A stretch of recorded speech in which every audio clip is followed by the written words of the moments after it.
Hello everyone, welcome back to our NTT exam channel. तो आज हम अपनी इस वीडियो में खंड 5.4 करेंगे, शिक्षण अधिगम सामग्री means TLM, teaching learning material. हम अपनी फाउंडेशन स्टेज पे किस तरीके के टीचिंग लर्निंग मटेरियल्स को यूज़ कर सकते हैं ताकि बच्चे को क्लास में इंटरेस्ट डेवलप हो, वही मतलब बच्चे का होलिस्टिक डेवलपमेंट हो।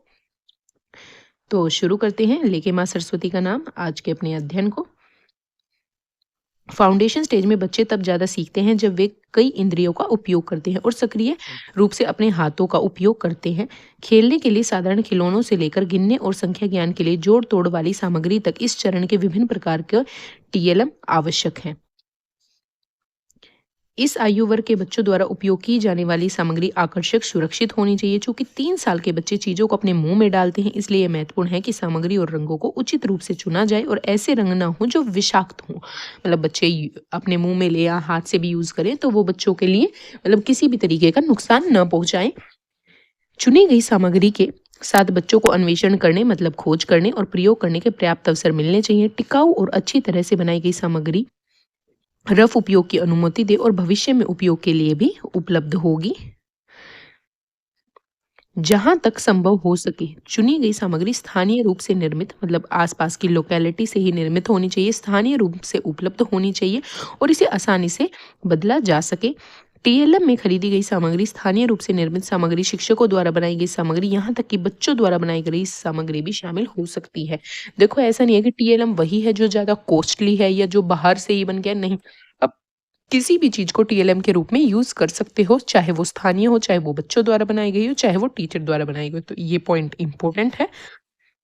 भाषा और साक्षरता के विकास में सामग्री के साथ साथ पुस्तकें बहुत महत्वपूर्ण भूमिका निभाती हैं। फाउंडेशन स्टेज में बच्चों के साहित्य का एक छोटा लेकिन अच्छा संग्रह होने से टीएलएम सेट पूरा होता है। तो टीएलएम में हमारी बुक्स भी, साहित्य भी, बाल साहित्य भी इंक्लूड होते हैं। तो एग्जाम में पूछा जा सकता है टीएलएम के रूप में हम किस किस को टीएलएम मानते हैं। जैसे कि आपको एग्जाम्पल देंगे 4, तो वहां पे पुस्तकें, बाल साहित्य का भी ऑप्शन होगा, तो वो भी हमारे टीएलएम है। इस बात को आप याद रखेंगे। आज मैं हाईलाइट नहीं कर पाई क्योंकि ये चैप्टर हमारा काफ़ी इजी है और सभी पॉइंट हम मतलब इजीली समझ लेंगे, तो हाईलाइट की मतलब इतनी आवश्यकता नहीं थी। मेन मेन चीज़ें ही हम करेंगे। शिक्षक द्वारा तैयार की जा सकने वाली सामग्री। अब टीचर कौन कौन सी सामग्रियां यूज कर सकता है। फाउंडेशन स्टेज के लिए आवश्यक अधिकांश टीएलएम स्थानीय रूप से उपलब्ध और कम लागत वाली सामग्री का उपयोग करके बनाया जा सकता है। तो कम लागत हो तो भी बेटर है।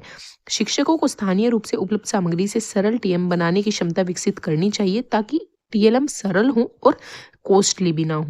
कार्डबोर्ड, स्ट्रॉ, पैकेजिंग सामग्री, पुराने कपड़े, बोतल के ढक्कन, बीज, कंकड़ गिनने के लिए माचिस की तिल्ली, रसायन हटाकर पुराने टायर, प्लास्टिक की बोतलें, कंटेनर, मापने के लिए नारियल के खोल इस्तेमाल किए जा सकते हैं, कागज इस्तेमाल किया जा सकता है, अंडा कार्टन छाटने के लिए। इन सभी टीएलएम्स को हम यूज कर सकते हैं। आपको पता चल गया होगा कि टीएलएम के रूप में हम किस किस चीज को यूज कर सकते हैं।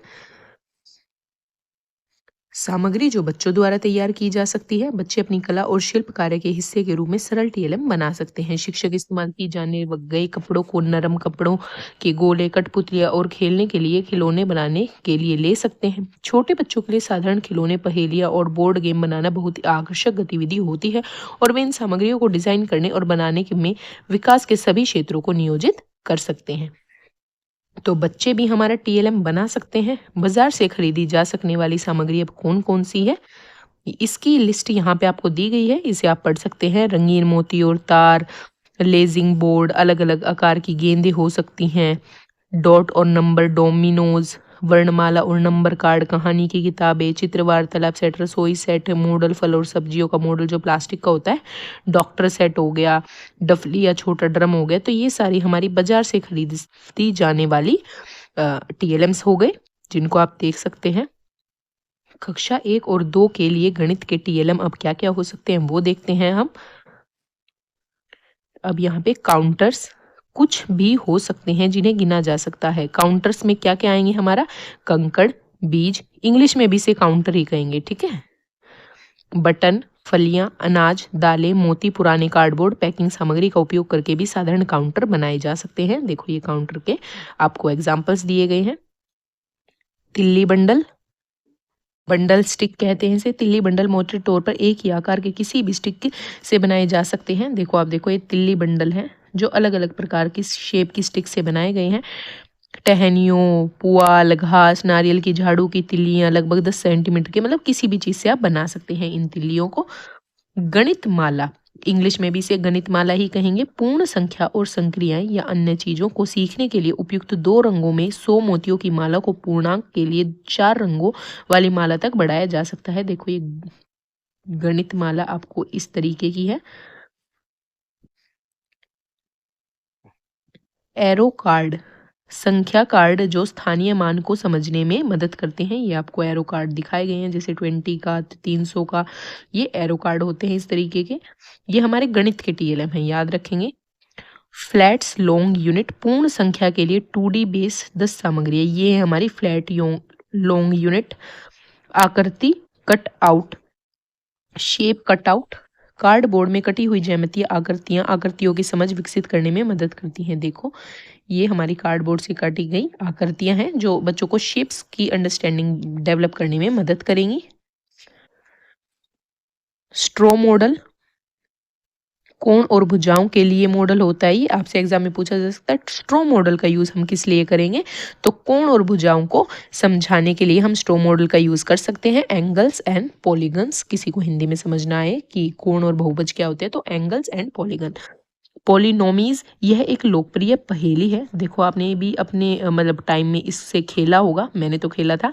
इससे एक मतलब पैटर्न, इनको जोड़ जोड़ के, इनके सही जगह पे जोड़ के एक शेप बनती है, जहां प्रत्येक टुकड़ा आइडेंटिकल वर्ग से बना होता है और इसे विभिन्न तरीकों से इस्तेमाल किया जा सकता है। पॉलिनोमीज भी आपको समझ आ गए कौन से हैं। 10 ग्राम, मैंने अपनी शॉर्ट वीडियो में भी आपको 10 ग्राम के बारे में बताया था, आपको ये शेप देख सकते हैं आप। अलग अलग शेप्स मैथ की हम यूज करके एक प्रॉपर शेप बनाते हैं। यह लोकप्रिय 7 पीस पहेली है और इसे विभिन्न तरीकों से इस्तेमाल किया जा सकता है। होप आप ये सारा जो भी टर्म्स हमने एक एक पढ़ी आपको क्लियर हो गई होंगी। पुस्तकालय और बाल साहित्य, लाइब्रेरी एंड चिल्ड्रन लिटरेचर। पुस्तकालय पुस्तकों के संग्रह के लिए एक स्थान है। भारतीय संदर्भ में पुस्तकों को देखना और उन्हें पढ़ना बहुत आवश्यक है। कृपया, क्योंकि यहाँ किसी टेक्स्ट को पुस्तकों से पढ़ने की संस्कृति अभी भी उभर रही है। पढ़ना सीखने के लिए पुस्तकालय एक बड़ी प्रेरणा हो सकती है और आसानी से सुलभ बाल साहित्य इस प्रेरणा और पढ़ने में रुचि पैदा करने में मददगार हो सकते हैं। तो पाठ्य पुस्तकालय में जो बाल साहित्य होते हैं, पुस्तकें, तो बच्चे जाकर, बच्चों को एक माइंड में सेट होता है कि लाइब्रेरी में जाके हमें बुक्स पढ़नी है, तो वहां पे जाकर बच्चों का इंटरेस्ट बुक्स की तरफ ज्यादा बढ़ता है। पुस्तकालय को केवल पुस्तकों के भंडार स्थान में ही नहीं देखा चाहिए, बल्कि इसे पुस्तकों के साथ जुड़ाव के लिए एक सक्रिय वातावरण के रूप में देखना चाहिए। पढ़कर सुनाना और किताबों के साथ अन्य जुड़ाव पुस्तकालय से बेहतर किए जा सकते हैं। शिक्षक और अन्य वयस्क भी पुस्तकालय में पढ़ने के व्यवहार का मॉडल कर सकते हैं। जैसे कि पुस्तकालय में पंचतंत्र की कहानियां आपने सुनी होंगी, इसमें बहुत सारी मोरल वैल्यूज छोटे बच्चों के लिए होती हैं। हर पंचतंत्र की कहानी में कुछ ना कुछ सीखने को मिलता है। महान विष्णु शर्मा, ये चीज याद रखना, पंचतंत्र की कहानी हमारी किसने लिखी थी, महान विष्णु शर्मा ने। 4 राजकुमार को जीवन का ज्ञान सीखने के लिए बहुत लंबे समय पहले पंचतंत्र की कहानियां लिखी थी, तो विष्णु शर्मा है हमारी पंचतंत्र के लेखक। सुंदर और एक दूसरे से जुड़ी हुई दंत कथाएं, जादुई कहानियां, जानवरों की कहानियां संग्रह पंचतंत्र ने सदियों और युवा वृद्धों को मंत्रमुग्ध कर दिया। ये दंत कथाएं समय की कसौटी पर खरी उतरी और आज भी प्रासंगिक हैं। ये पंचतंत्र के बारे में ब्यौरा दिया गया है। ये देखते हैं क्या कहा है। साधारण चित्र पुस्तकों से लेकर प्रत्येक पृष्ठ पर छोटे पैराग्राफ वाली पुस्तकों तक इस फाउंडेशन स्टेज के श्रेणीबद्ध पाठकों के लिए उपयुक्त है। लैंग्वेज 1, लैंग्वेज 2 दोनों की सूचियों में अन्य भाषाओं की पुस्तकों के साथ विशेष रूप से बच्चों की घरेलू भाषाओं में पुस्तकें होनी चाहिए। मतलब लैंग्वेज 1 में भी होनी चाहिए, लैंग्वेज 2 में भी। संभव है कि उनकी घरेलू भाषा लैंग्वेज 1 और लैंग्वेज 2 भिन्न हो, मतलब दोनों अलग अलग हो। भाषाओं की विभिन्न बोलियों में लिखी गई पुस्तकों भी भाषा विविधता के विचार को बढ़ावा देंगे और सभी प्रकार की भाषा के उपयोग को वैधता और गरिमा प्रदान करेंगे।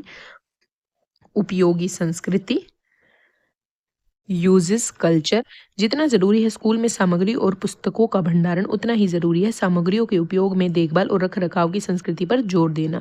शिक्षकों को इसे अपने शैक्षणिक अभ्यास के हिस्से के रूप में देखना चाहिए और सामग्री का सावधानीपूर्ण उपयोग करना चाहिए। स्कूल अक्सर सामग्री को अलमारी में बंद करने से लेकर सामग्री के लापरवाह उपयोग तक के बीच झूलते हैं। मतलब टीएलएम स्कूल में उपलब्ध है, बट टीएलएम को इस तरीके से संभाल के नहीं रखा जाता, फिर उसकी हानि हो जाती है, फिर वो चीज़ ठीक नहीं हो पाती और अन्य आगे के लिए यूज़ नहीं हो पाती। तो ऐसा नहीं करना, उस टीएलएम को इस तरीके से रखना है ताकि आने वाली पीढ़ी, जो बच्चे हमारे स्कूल में एडमिशन लेंगे, वो भी उस चीज़ को यूज़ कर पाएँ। दोनों ही मामलों में बच्चों के पास सार्थक रूप से काम करने के लिए कोई सामग्री नहीं रह जाती। सामग्री का उपयोग करने और साझा करने के दौरान देखभाल और जिम्मेदारी की संस्कृति इस चरण के लिए ज़रूरी है। तो अपनी ज़िम्मेदारी माने कि इन फ्यूचर जब आप टीचर बनेंगे तो टीएलएम्स जो भी सामग्री आप यूज़ करें उसके अच्छे से रख-रखाव भी उतना ही ज़रूरी है। प्रतिफल के रूप में देखना चाहिए। आदतें जितनी जल्दी बन जाए स्कूली शिक्षा के बाद के चरणों में भी चलती हैं। तकनीकी, डिजिटल और ऑडियो विजुअल सामग्री। इस स्तर पर तकनीकी का उपयोग कैसे किया जाए, मतलब फाउंडेशन स्टेज पे आप तकनीक का यूज़ कैसे करेंगे। बच्चों के लिए प्रासंगिक विषय वस्तु और सामग्री की वैध रीजन तक उनकी पहुंच सुनिश्चित करना, यह है उनकी उम्र के लिए उपयुक्त और कई भाषाओं में हो। दिव्यांग बच्चों समेत सभी बच्चों की इस सामग्री तक समान रूप से पहुंच हो। ये नहीं कि आप नॉर्मल बच्चे को ही केवल तकनीकी डिजिटल चीज़ों से अवगत करा रहे हैं। जिन जिन बच्चे को मतलब थोड़ा हटके हैं, जो बच्चे दिव्यांग हैं, उनको भी आप इस चीज़ से कनेक्ट कराएं। विविध रूप से स्थानों और प्रतिरूपों में विषय वस्तु पर पहुंच सुनिश्चित करना, यह सुनिश्चित करना कि सामग्री का मुख्य फोकस अगर शिक्षार्थियों के लिए एक सुखद अनुभव का निर्माण करना है और बच्चों की सहज जिज्ञासा और प्रतिनिधित्व को जगाना है। शिक्षकों, माता पिता, समुदाय की क्षमता के विकास में सहयोग करना है।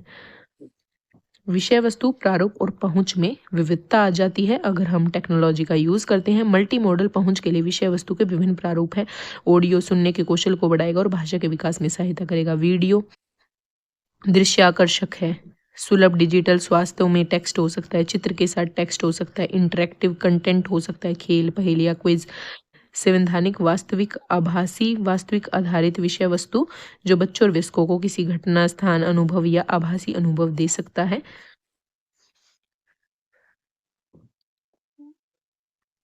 मल्टी मॉडल पहुंच में हमारा क्या क्या आएगा? Radio, loudspeaker, TV, projector, interactive voice response, IVR, interactive voice response. इसकी मतलब फुल फॉर्म याद रखना।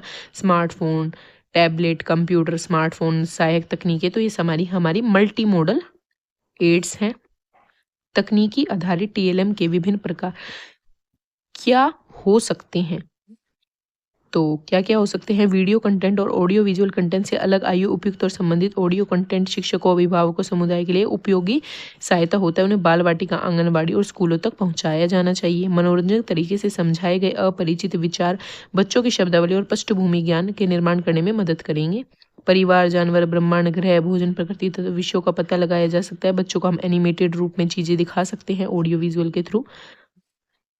एक दिन में एक कहानी सुनाना या एक साथ एक वीडियो देखना, उसी के बारे में बात करना बच्चों के जीवन बीच जीवंत बातचीत करने में मदद करेगा। अगर शिक्षक या माता पिता के पास कहानी की किताबों की एक श्रृंखला तक डिजिटल रूप से पहुंच होगी तो वे अपने बच्चों को पढ़कर सुनाने में सक्षम होंगे। डिजिटल पहेलियाँ और खेलों के अलावा छांटने, गिनने, इंडोर आउटडोर शारीरिक खेलों के कैसे खेले विषय पर वीडियो का उपयोग किया जा सकता है। स्क्रीन पर ज़्यादा समय बिताने के जोखिम से बचते हुए बच्चों के बीच उनकी उम्र के लिए उपयुक्त डिजिटल साक्षरता विकसित करने के लिए शिक्षकों की केंद्रीय भूमिका है कि कम से कम यूज करें और जब यूज करें तो इस तरीके से करें कि बच्चे को ज्यादा से ज्यादा फायदा हो। डिजिटल इंफ्रास्ट्रक्चर और मंचों का लाभ उठाना। पारिस्थितिक तंत्र के योगदान से सामग्री जुटा सकते हैं। विषय वस्तु निर्मित के लिए जीवांत परिस्थिति तंत्र को एनडीआर की फुल फॉर्म बताना। भाई आज सभी अपने कमेंट बॉक्स में एनडीआर की फुल फॉर्म बताएंगे, हम पहले कर चुके हैं। और विद्यादान का उपयोग कर सकते हैं। अब ये ऐसी साइट्स हैं टेक्नोलॉजी की जिनके द्वारा हम ऑडियो विजुअल एड मतलब यहाँ पे ऐसा कंटेंट प्रोवाइड है ताकि हम बच्चे को डिजिटली इनकी साइट्स पे जाके बच्चे को पढ़ा सकते हैं। संदर्भगत पाठ्यचर्या से जुड़ी विषय वस्तु तक पहुंच में आसानी के लिए क्यूआर कोड का उपयोग करते हुए भी शिक्षक और विद्यार्थी सामग्री को जीवंत बनाना। क्यूआर कोड का उपयोग यह सुनिश्चित करता है कि लिंक की गई सामग्री को किसी भी समय अपडेट संशोधित किया जा सकता है। तो ये क्यूआर कोड की भी कहानी है कुछ, जिसको आप याद रखेंगे, इतना इम्पोर्टेंट नहीं है। मतलब ये बहुभाषी स्थितियों में तकनीकी शिक्षकों की सहायता करती है ताकि वे प्रत्येक बच्चे को उनकी मातृभाषा में सीखने में आवश्यकता का ध्यान दें। स्थानीय क्षेत्रीय भाषाओं में टीएलएम के अनुवाद के लिए भाषणी मतलब ये भाषणी एक साइट है ULCA। तो ये कार्यक्रमों से आप लाभ उठा सकते हैं इन साइट्स पे जाकर। बच्चों के लिए डिजिटल इंफोटेनमेंट। इस वास्तविकता को स्वीकार करते हुए कि सभी उम्र और पृष्ठभूमि के बच्चे डिजिटल विषय वस्तु के उपभोक्ता और इंटरनेट के उपयोगकर्ता बन गए हैं, मनोरंजक उद्देश्य के लिए भी सामग्री का जिम्मेदार तरीके से निर्माण आवश्यक है। देश भर में बच्चों की विविधता आवश्यकताओं को पूरा करने, गुणवत्तापूर्ण सामग्री में निवेश करने की विकसित करने का भी अवसर है। गाने, तुकबंदी, पहेलियाँ, राइड, इन सब का आप डिजिटली यूज कर सकते हैं। देखो ये सारा मतलब यही बताया गया। अब आपको टीवी, ऑडियो के बारे में, रेडियो, इंटरनेट, किस तरीके से आप इनका यूज कर सकते हैं अपनी एजुकेशन में, तो वही बताया गया। अब जैसे दिव्यांग समावेशी बच्चों के लिए तकनीकी का आप यूज किस तरीके से कर सकते हैं। डिजिटल विषय वस्तु, सभी डिजिटल विषय वस्तु सुलभ, समावेशी और प्रयोग करने योग्य होनी चाहिए। तकनीकी समाधानों में उपयोगकर्ता पर विशेष ध्यान दिया जाना चाहिए। सीखने के लिए किसी भी डिजिटल माध्यम का उपयोग करने वाले सभी दिव्यांग बच्चों के लिए भाषा और संख्या ज्ञान कौशल विकसित करने की आवश्यकता महत्वपूर्ण है। कहने का मतलब है कि दिव्यांग बच्चों के लिए भी हमें टेक्नोलॉजी का यूज करना है। जैसे कि कोई बच्चा सुनने में दिक्कत है तो उसके लिए हम हियरिंग एड दे सकते हैं बच्चे को। ज़्यादा इम्पोर्टेंट नहीं है यहाँ पे। आप डेजी इसकी फुल फॉर्म को याद करेंगे, डिजिटल एक्सेसिबिलिटी इंफॉर्मेशन सिस्टम। दिव्यांग विद्यार्थियों को